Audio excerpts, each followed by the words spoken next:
Salt and peppers here. Salt, salt, salt.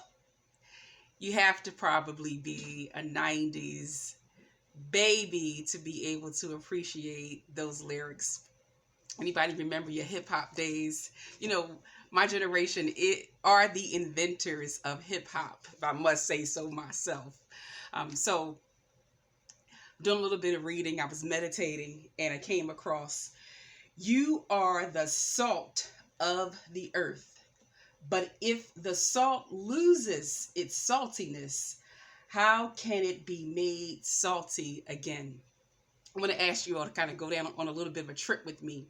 Who here has ever had a dinner, but you said, it was all right, but it needed some salt. Wasn't enough seasoning on it. It was okay, but it was kind of bland. But as soon as you put that seasoning on it, you put that flavor on it, it's like everything changed about the meal. And I'm saying, as leaders, as those who oversee people, projects, paradigms, systems, communication tools, we have to always remember that we are indeed that salt. The beautiful thing about salt is that once you have it, it's a reliable resource. It sustains. It is always consistent. It's not as if when you have salt on Monday, it tastes one way, but when you go back a little bit later, the salt is different. It's very consistent. It holds life. It keeps freshness. And sometimes we as leaders, we are identified unknowingly as salt to our community.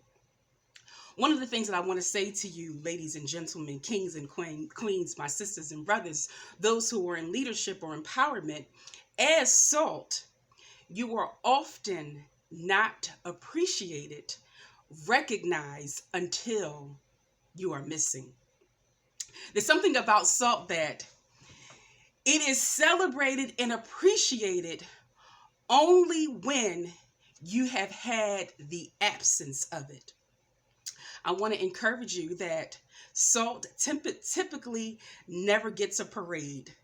It never gets thanks. It gets used. It gets mishandled. It gets thrown on the shelf. It gets overlooked. Sometimes people will go to other resources and new different types of seasoning to try to do something different. But the taste is never exactly the same as salt. So sometimes people will put aside all those other seasonings and go back to the traditional ways and get that salt off the shelf.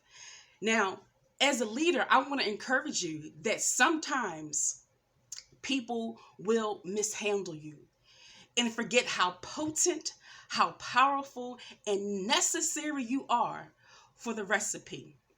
I had a situation recently where I got back unexpected low results, and I was furious.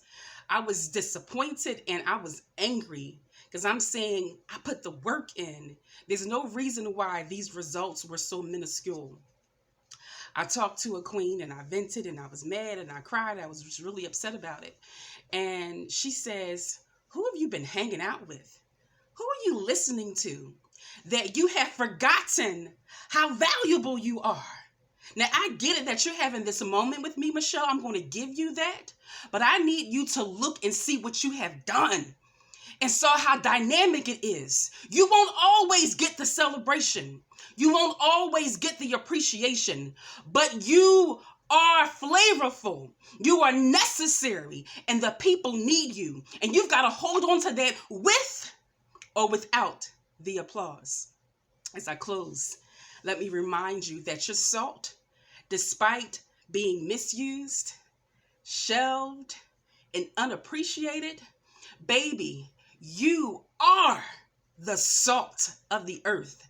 You are necessary. You wake up flavor, and we need you. God bless you, everybody. We must grow together. I am Michelle Snow, career coach on duty, and you can reach me at growwithsnow.com. God bless you, everybody. Bye-bye.